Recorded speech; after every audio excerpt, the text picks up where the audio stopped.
Jim Beam was my great-grandfather.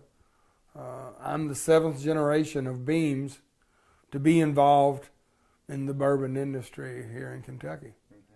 Well, growing up, in the family, my dad was the boss at Jim Beam. That was all I knew as a boy, and I went with him to the distillery, and that's where I learned to hunt, where I learned to fish.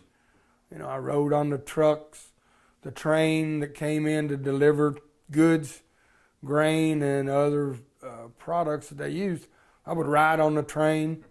It was just a place where my dad worked, and a lot of my friends' fathers worked there too. So that's just where our parents worked, and you didn't really think about it, what it was all about, until later in life when, I was away at military school, and my father would bring bottles to all the teachers. That's probably what kept me in school, but for Christmas gifts, he would bring bottles of bourbon down, and then I became aware that, my family was pretty special because we made bourbon, and a lot of people like bourbon. But when you're a kid growing up, it's just another job.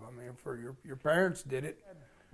To be honest, Booker, he did a lot to try to discourage me from coming into the bourbon business to where it was my decision. He never wanted me to feel any pressure that I was expected to come to work at Jim Beam.